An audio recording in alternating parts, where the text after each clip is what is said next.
Take a Bow sang Rihanna in a hit single Take a Bow all the way back in 2008, and incidentally one of the finest singers to have come out of Barbados was at the ground, and then the performance there by Nicholas Pooran was worthy of actually taking a bow. Unfortunately wasn't good enough then for West Indies to go across the line, but a valiant effort there. So near yet so far. 338 for 6 is what Sri Lanka had got batting first there. Remember, West Indies won the toss, but then West Indies fell 23 runs short. As I said, a valiant effort by Nicholas Pooran, getting 118 runs off just 103 balls. This is his highest score across all format. Was ably supported there by Fabian Allen, getting 51. But then the star with the ball for Sri Lanka, Lasith Malinga, picking up 3 wickets for 55 runs. You're watching ESPN Cricinfo Matchday UK 2019. I'm Nikhil Naz in the company of Ajit Agarkar, Daniel Vettori here, Daren Ganga and Tilakratne Dilshan also join us. I'll start with Daren right now. We'll talk about your fellow Trinidadian a little later. Outstanding performance from him. But let's talk about that turning point. 282 for 7. Fabian Allen run out. That changed the course of the match? Indeed, I think that partnership was a partnership that threatened to take the game away from Sri Lanka. Sri Lanka knew if they got a breakthrough, it will be, an opening for them to get back in the game, and that they did. So the West Indies would probably look back and say they've rued their opportunities and chances in this World Cup. You look at the Australia game, you look at the game against New Zealand, and here again, getting so close to victory and not being able to close things off. I really think it's that little bit of lack of attention to detail which has sort of plagued this West Indian side.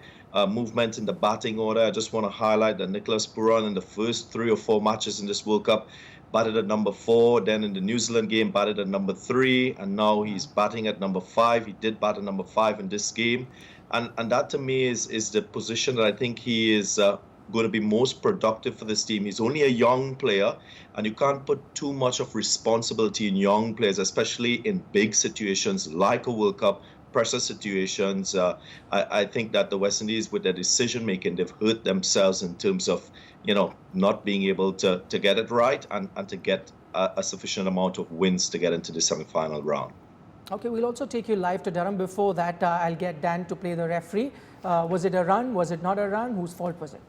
It was definitely a run. I think Pooran's obviously he's the non-striker. He has the call. Fabian Allen sort of stood still. I think he just wanted to stay there and try and hit the next ball for 6. And so the game got away from him. He was just concentrating on what he was doing. So I think he's obviously in the wrong, because they could have got that single pretty easily, I think. Okay, let's now take you live to Durham. Joining me from there is Alexis Nunes, my colleague. Alexis, during the mid-innings, whatever little conversation we had before the show started, your mood was quite like the color of your jacket. Your face was rather red with the performance of West Indies with the ball. Has the mood improved now with the way they batted?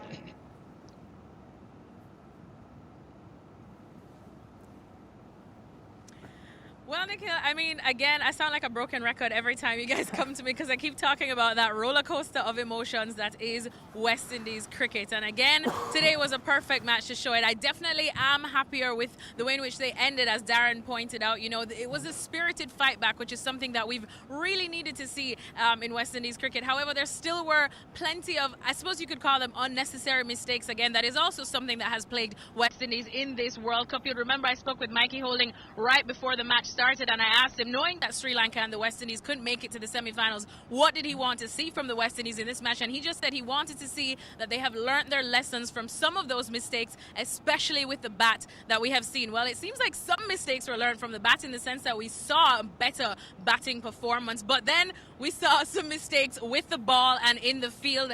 Many were questioning the West Indies fielders' attitudes, and that is definitely something that you don't want. Sometimes it seemed that if the ball was not falling right to their legs or right into their hands, it was almost like, oh, should I run for that? Don't worry, I'll get it next ball. And then the next ball would come, and again, it's the same questioning. We saw some bowlers like Shannon Gabriel struggling just a little bit with his line and length, and then that, of course, leaked a couple of runs that could have really made the difference today in this matchup. But again, spirited performance, spirited fight back with the bat, but that's definitely something that I always back the West Indies to do. And once again, I guess it's just back to the drawing board, back to picking yourself up again, and hopefully to get a good result against Afghanistan in the final match. But if we do talk about the West Indies in terms of crowd support, I guess you could say that they are somewhat winners today if you're judging it based on celebrity and superstars, because none other than Rihanna was here cheering the West Indies on. Now, it's well known in the Caribbean that she is from Barbados, and she was actually schoolmates with Carlos Brathwaite and Chris Jordan, who of course plays for England now. She was absolutely loving that fight back from Nicholas Pooran. She was jumping up and down from all the boundaries, and hats off again to Pooran. Of course, we saw some unfortunate run-outs, but let's not take anything away from him. You remember I asked Chris Gale in the press conference before the India match, who does he think could be the probable mini-universe boss when he decides to finally retire? And he said, watch out for Nick Pooran, because this man is going to be a world beater. So I guess he showed a little glimpse of that today. All right, thanks so much for that, Alexis. I know that West Indies have lost, but the party is going to carry on, especially with Rihanna in the house. But we'll continue our discussion. Ajit, one thing that was spoken a lot about in the game that happened before this was intent, lack of intent from the Indian team in that particular encounter. At least for West Indies, the positive was the run rate was climbing, but they were always in the game. Yeah, I think a couple of runouts, not just that one runout, even Hetmaya at that first instance. I think you always find the difference between the two results. Sri Lanka started well with the ball and with the bat and ended both well as well with the bat and the ball. Could perhaps be the difference. I think those two runouts hurt the West Indies. Obviously, the start wasn't ideal what they got, lost too many wickets early. You could see that those runs against that attack were there for the taking with that batting lineup. They don't lose as many wickets at the start, and there was still a very good pitch, and you saw at the end. I mean, Allen stays for another couple of overs, and West Indies were clear favourites at that point. So unfortunate, but Sri Lanka, if you look over 100 overs, the better team on the day.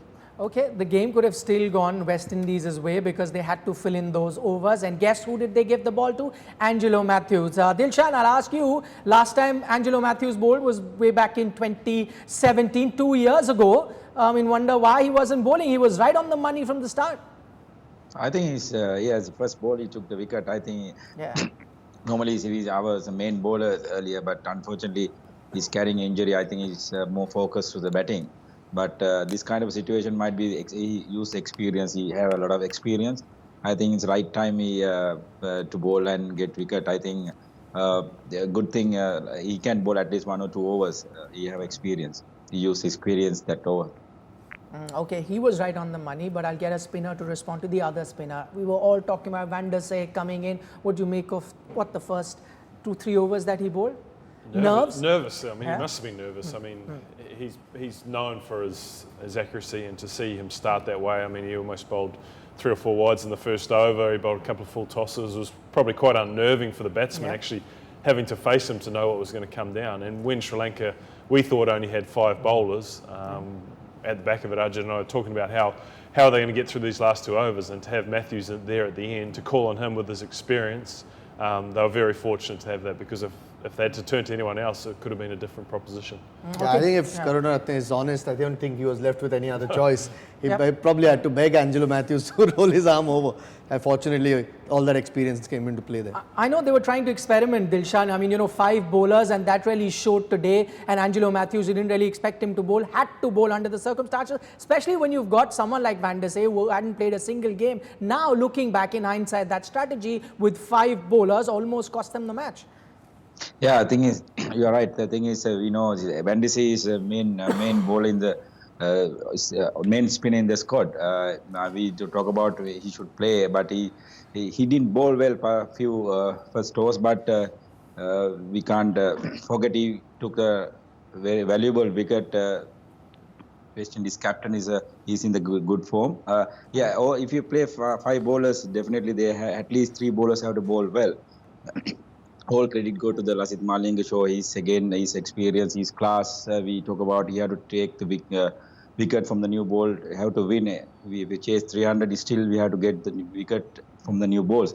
I think bowling unit done a great job, but really disappointed the fielding. We dropped more than 4 or 5 catches and a lot of misfield fumbles. I think that's why the West Indies came that close. If he took that catches, might be this match end much earlier. Okay, Darren, we were talking about what is it that the West Indies can gain from this particular encounter that they were knocked out of the tournament. The one thing they clearly gained is someone like a Nicholas Pooran.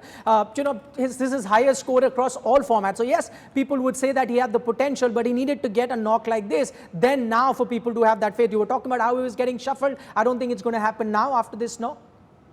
Definitely not. You'd hope that he will cement his position and his play in this West Indian side. And, when you have that sort of movement in batting orders in team selection, you know that it's a team that is searching for the right formula. And when you come into a World Cup, for you searching for that formula to get wins is not the right approach, you would say, for any team in a World Cup. The West Indies just seem to struggle a bit to get their combinations right. And it started from the onset. They will take away this positive from Nicholas Pooran.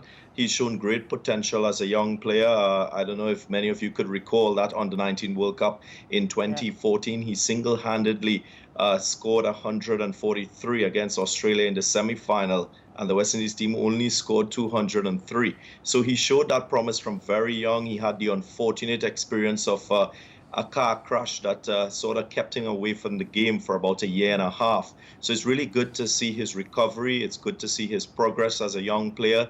He seems to have a good head on his shoulder. He's only played a handful of first-class matches, so you'd expect that he will open his mind to playing more first-class matches. And I think he could be a player that can be good for the West Indies across formats. Today he came good. He showed promise. Yeah. I think when you look at himself, admire Shea Hope, you think that there is a great future in store for West Indies batting. Okay, talking about that future for West Indies, another player to look forward to is Fabian Allen. Ajit, I'll get you on that particular aspect of the game. Yes, he was considered an all-rounder. Just looking at his record, averaged 18 in ODI cricket. So the potential may have been there, but he needed to get a knock like this. Now, for going forward for West Indies to believe, yes, he can play that role of an all-rounder. Yeah, incredible innings. I mean, you see the hitting, it's like a proper batsman or proper all-rounder. Yeah. That is what always makes it dangerous. Someone coming that low in the order. I mean, you see some of those shots. Then it becomes harder for the bowlers to stop. I think a lot of other teams would have taken notice of that ability as well. So, real positive for West Indies from where they were after Holder got out to coming as close as they did. And his innings was the one that took pressure off Pooran, as well as Nicholas Pooran was playing at that stage. Yeah. Unfortunate that run out. I think they would have cruised home otherwise. Finally, we're talking about the man of the match. We did speak about the West Indian batting, but the man of the match, Avishka Fernando. We've seen a few hundreds this World Cup. How do you rate this one? Fantastic, and on the back of his two previous innings as well, I think he's showed some class, and he's got a bright future for Sri Lankan cricket. And I think that's what Sri Lanka want most out of this game and the next game. Who can take them forward? Looking forward to that World Cup in 4 years. Okay, plenty to look forward to for both the teams. They were both knocked out of the tournament, but have come up with some good performances, especially from youngsters. For West Indies, this has been the World Cup, which has been the worst in history because they've lost 6 games. Thanks so much for joining us. If you're watching us on ESPN Cricinfo Digital, for the TV audiences, this is the presentation after the game.